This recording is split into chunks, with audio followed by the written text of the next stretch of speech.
लीजिए सुनिए मुंशी प्रेमचंद के लिखे उपन्यास प्रेमाश्रम के 39वें भाग को मेरी यानी समीर गोस्वामी की आवाज में।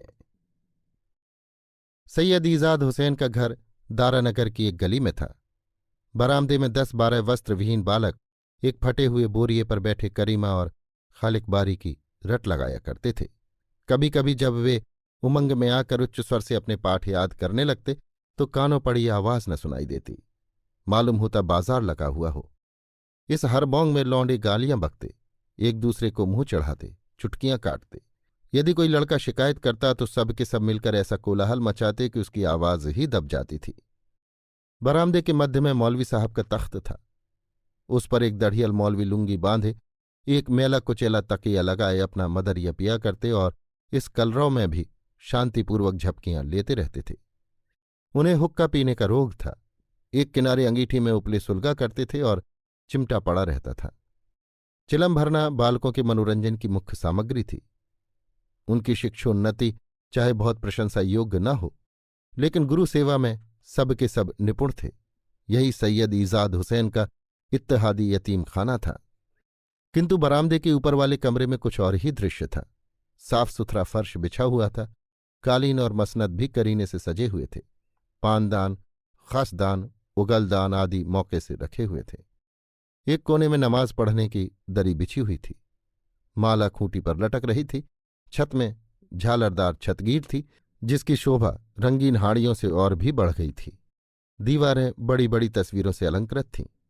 प्रातःकाल था। मिर्जा साहब मसनद लगाए हारमोनियम बजा रहे थे। उनके सम्मुख 3 छोटी छोटी सुंदर बालिकाएं बैठी हुई डॉक्टर इकबाल की सुविख्यात रचना शिवाजी के शेरों को मधुर स्वर में गा रही थीं। ईजाद हुसैन स्वयं उनके साथ गाकर ताल स्वर बजाते जाते थे। ये इत्तेहादी यतीम खाने की लड़कियां बताई जाती थी, किंतु वास्तव में एक उन्हीं की पुत्री और 2 भांजियां थीं। इत्तेहाद के प्रचार में ये त्रिमूर्ति लोगों को वशीभूत कर लेती थी। 1 घंटे के अभ्यास के बाद मिर्जा साहब ने प्रसन्न हो सगर्व नेत्रों से लड़कियों को देखा और उन्हें छुट्टी दी। इसके बाद लड़कों की बारी आई, किंतु ये मकतब वाले दुर्बल वस्त्रहीन बालक न थे तो 4 ही, पर चारों स्फूर्ति और सजीवता की मूर्ति थे। सुंदर, सुकुमार, सुवस्त्रित चहकते हुए घर में से आए और फर्श पर बैठ गए। मिर्जा साहब ने फिर हारमोनियम के स्वर मिलाए और लड़कों ने हक्कानी में एक गजल गानी शुरू की, जो स्वयं मिर्जा साहब की सुरचना थी। इसमें हिंदू मुस्लिम एकता की एक सुंदर वाटिका से उपमा दी गई थी और जनता से अत्यंत करुणा और प्रभावयुक्त शब्दों में प्रेरणा की गई थी कि वो इस बाग को अपनाएं, उसकी रमणीयता का आनंद उठाएं और द्वेष तथा वैमनस्य की कंटकमय झाड़ियों में न उलझें। लड़कों के सुकोमल ललित स्वरों में ये गजब ढाती थी। भावों को व्यक्त करने में भी ये बहुत चतुर थे। ये इत्तेहादी यतीम खाने के लड़के बताए जाते थे, किंतु वास्तव में ये मिर्जा साहब की दोनों बहनों के पुत्र थे। मिर्जा साहब अभी गानाभ्यास में मग्न थे कि इतने में एक आदमी नीचे से आया और सामने खड़ा होकर बोला, लाला गोपालदास ने भेजा है और कहा है आज हिसाब चुकता ना हो गया तो कल नालिश कर दी जाएगी। कपड़े का व्यवहार महीने 2 महीने का है और आपको कपड़े लिए 3 साल से ज्यादा हो गए। मिर्जा साहब ने ऐसा मुंह बनाया मानो समस्त संसार का चिंताभार उन्हीं के सिर पर लदा हुआ हो, और बोले, नालिश क्यों करेंगे? कह दो थोड़ा सा जहर भेज दें, खाकर मर जाऊं, किसी तरह दुनिया से नजात मिले। उन्हें तो खुदा ने लाखों दिए हैं, घर में रुपयों के ढेर लगे हैं, उन्हें क्या खबर कि यहां जान पर क्या गुजर रही है। कुनबा बड़ा, आमदनी का कोई जरिया नहीं, दुनिया चालाक हत्ते नहीं चढ़ती। क्या करूं, मगर इंशाअल्लाह 1 महीने के अंदर आकर सब नया पुराना हिसाब साफ कर दूंगा। अब कि मुझे वो चाल सूझी है जो कभी पट ही नहीं पड़ सकती। इन लड़कों की गजलें सुनकर मजले से फड़क उठेंगी। जाकर सेठ जी से कह दो, चाहे इतने दिनों सब्र किया है 1 महीना और करें। प्यादे ने हंसकर कहा, आप तो मिर्जा साहब ऐसे ही बातें करके टाल देते हैं और वहां मुझ पर लताड़ पड़ती है। मुनीम जी कहते हैं तुम जाते ही ना होगे या कुछ ले दे के चले आते होगे। मिर्जा साहब ने एक चवन्नी उसके भेंट की। उसके चले जाने के बाद उन्होंने मौलवी साहब को बुलाया और बोले, क्यों मियाँ अमजद, मैंने तुमसे ताकीद कर दी थी कि कोई आदमी ऊपर ना आने पाए, इस प्यादे को क्यों आने दिया? मुंह में दही जमा हुआ था। इतना कहते न बनता था कि कहीं बाहर गए हुए?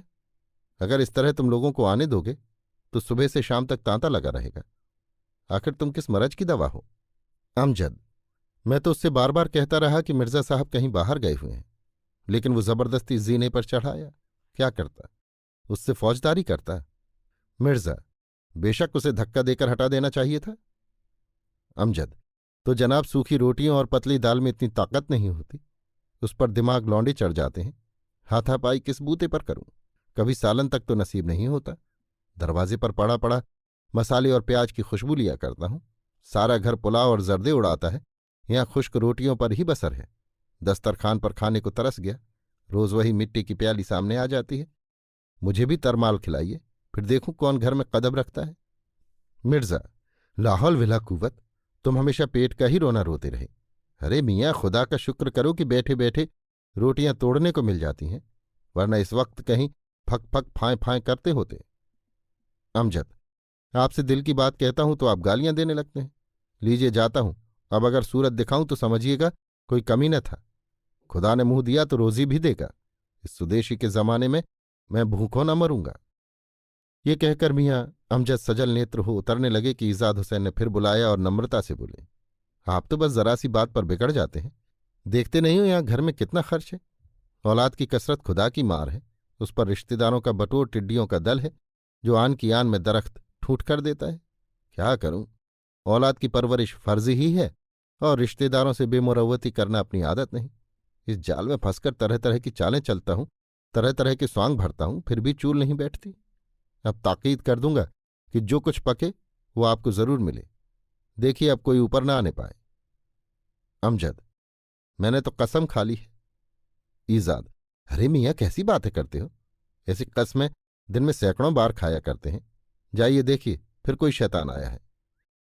मियाँ अमजद नीचे आए तो सचमुच एक शैतान खड़ा था। ठिगना कद, उठा हुआ शरीर, श्याम वर्ण, तंजेब का नीचा कुर्ता पहने हुए। अमजद को देखते ही बोला, मिर्जाजी से कह दो वफाती आया है। अमजद ने कड़क कर कहा, मिर्जा साहब कहीं बाहर तशरीफ ले गए हैं। वफाती, मियाँ क्यों झूठ बोलते हो? अभी गोपाल दास का आदमी मिला था, कहता था ऊपर कमरे में बैठे हुए। इतनी जल्दी क्या उठकर चले गए? अमजद, उसने तुम्हें झांसा दिया होगा। मिर्जा साहब कल से ही नहीं है। वफाती, तो मैं जरा ऊपर जाकर देख ही ना आऊं? अमजद, ऊपर जाने का हुक्म नहीं है, बेगमात बैठी होंगी। ये कहकर वे जीने का द्वार रोककर खड़े हो गए। वफाती ने उनका हाथ पकड़कर अपनी ओर घसीट लिया और जीने पर चढ़ा। अमजद ने पीछे से उसको पकड़ लिया। वफाती ने झल्ला कर ऐसा झोंका दिया कि मियाँ अमजद गिरे और लुढ़कते हुए नीचे आ गए। लौनों ने जोर से कहा मारा। वफाती ने ऊपर जाकर देखा तो मिर्जा साहब साक्षात मसनद लगाए विराजमान हैं। बोला, वाह मिर्जा जी वाह, आपका निराला हाल है कि घर में बैठे रहते हैं और नीचे मियाँ अमजद कहते हैं बाहर गए हुए। अब भी दाम दीजिएगा या हसर के दिन ही हिसाब होगा? दौड़ते दौड़ते पैरों में छाले पड़ गए। मिर्जा, वाह, इससे बेहतर क्या होगा? हसर के दिन तुम्हारा कौड़ी कौड़ी चुका दूंगा। उस वक्त जिंदगी भर की कमाई पास रहेगी, कोई दिक्कत न होगी। वफाती, लाइए लाइए, आज दिलवाइए, बरसों हो गए। आप यतीम खाने के नाम पर चारों तरफ से हजारों रुपए लाते हैं, मेरा क्यों नहीं देते? मिर्जा, मियाँ कैसी बातें करते हो? दुनिया न ऐसी अंधी है न ऐसी अहमक। अब लोगों के दिल पत्थर हो गए हैं, कोई पसीजता नहीं। अगर इस तरह रुपए बरसते तो तकाजों में ऐसा क्या मजा है जो उठाया करता? ये अपनी बेबसी है जो तुम लोगों से लज्जित कराती है। खुदा के लिए 1 माह और सब्र करो, दिसंबर का महीना आने दो। जिस तरह क्वार और कातिक हकीम के फसल के दिन होते हैं, उसी तरह दिसंबर में हमारी भी फसल तैयार होती है। हर एक शहर में जलसे होने लगते हैं।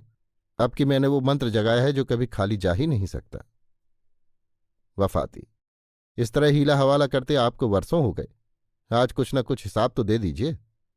मिर्जा, आज तो अगर हलाल भी कर डालो तो लाश के सिवा और कुछ न पाओगे। वफाती निराश होकर चला गया। मिर्जा साहब ने अब की बार जीने का द्वार भीतर से बंद कर दिया और फिर हारमोनियम संभाला कि अकस्मात डाकिये ने पुकारा। मिर्जा साहब चिट्ठियों के लिए बहुत उत्सुक रहा करते थे। जाकर द्वार खोला और समाचार पत्रों तथा चिट्ठियों का एक पुलंदा लिए प्रसन्न मुख ऊपर आए। पहला पत्र उनके पुत्र का था जो प्रयाग में कानून पढ़ रहे थे। उन्होंने एक सूट और कानूनी पुस्तकों के लिए रुपए मांगे थे। मिर्जा ने झुंझलाकर पत्र को पटक दिया। जब देखो रुपयों का तकाजा, गोया यहां रुपए फलते हैं। दूसरा पत्र एक अनाथ बालक का था। मिर्जा जी ने उसे संदूक में रखा। तीसरा पत्र एक सेवा समिति का था। उसने इत्तेहादी अनाथालय के लिए 20 रुपये महीने की सहायता देने का निश्चय किया था। इस पत्र को पढ़कर वे उछल पड़े और उसे कई बार आंखों से लगाया। इसके बाद समाचार पत्रों की बारी आई, लेकिन मिर्जा जी की निगाह लेखों या समाचारों पर न थी। वो केवल इत्तेहादी अनाथालय की प्रशंसा के इच्छुक थे। पर इस विषय में उन्हें बड़ी निराशा हुई। किसी पत्र में भी इसकी चर्चा न दिख पड़ी। सहसा उनकी निगाह ऐसी खबर पर पड़ी कि वो खुशी के मारे फड़क उठे। गोरखपुर में सनातन धर्म सभा का अधिवेशन होने वाला था। ज्ञानशंकर प्रबंधक मंत्री थे। विद्वज्जनों से प्रार्थना की गई थी कि वो उत्सव में सम्मिलित होकर उसकी शोभा बढ़ाएं। मिर्जा साहब यात्रा की तैयारियां करने लगे। अभी आप सुन रहे थे मुंशी प्रेमचंद के लिखे उपन्यास प्रेमाश्रम के 39वें भाग को मेरी यानी समीर गोस्वामी की आवाज में।